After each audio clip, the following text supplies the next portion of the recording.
यहाँ भोलेनाथ तपस्या करने बैठे और यहाँ जगत जननी जगदम्बा फिर से जन्म लेती हैं। कहा हिमांचल और मैना की बिटिया पार्वती बनकर के हिमांचल नगर में।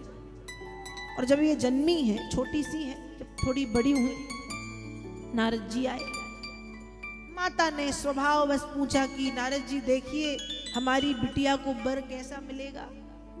तो नारद जी ने भी कह दिया ऐसा वर मिलेगा जिसके कुल का, जिसके वंश का पता नहीं, अड़वंग वेशधारी रहेगा, उदासीन रहेगा, ऐसा वर मिलेगा।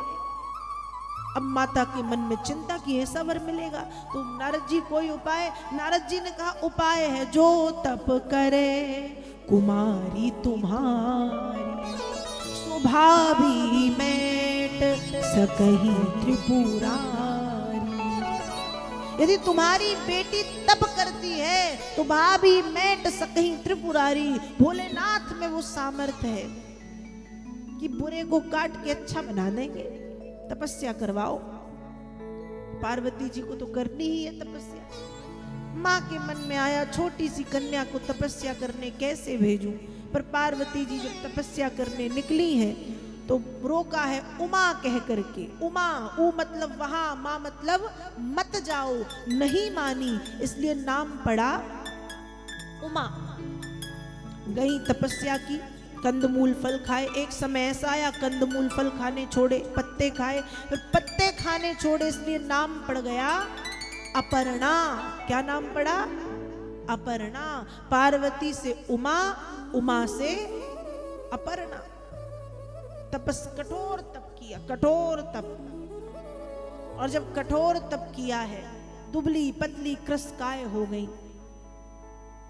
तपस्या बढ़ती गई, बढ़ती गई। भगवान शंकर तपस्या से जागे हैं। सप्त ऋषियों को परीक्षा लेने के लिए भेजा कि मेरे बारे में जितना गलत सलत कह सको कह देना।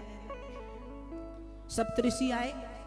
अरे देवी, कैसे पति को पाने के लिए तपस्या कर रही हो, जिसके कुल का, जिसके वंश का, जिसके घर का अता पता नहीं, अड़वंग वेशधारी है, जंगलों में रहता है, पहाड़ों पर रहता है, भूतों के साथ घूमता है।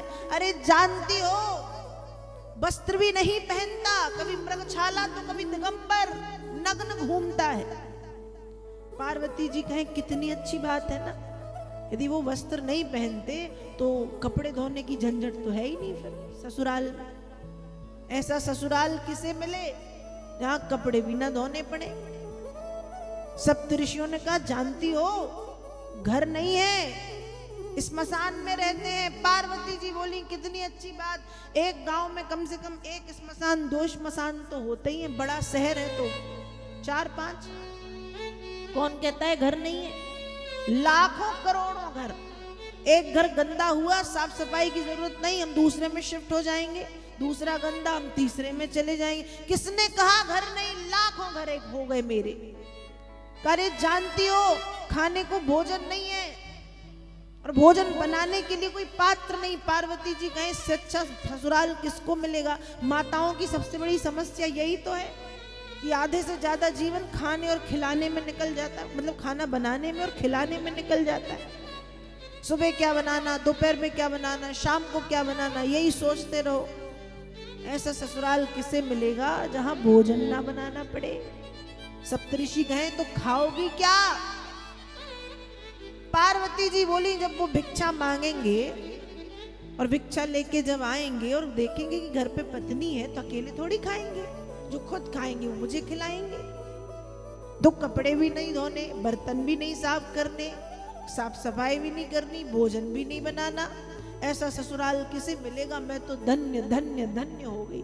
सप्त ऋषियों ने आगे जैसे ही कुछ कहा, माता पार्वती बोली एक शब्द और यदि बुरा कहोगे अभी तुमको यहाँ पे मैं भस्म कर दूंगी, सातों को भस्म कर दूंगी। जैसे ही सप्तऋषि ने सुना, प्रणाम करके जय जय जय जगदम्बिके भवानी कहते हुए प्रस्थान कर गए।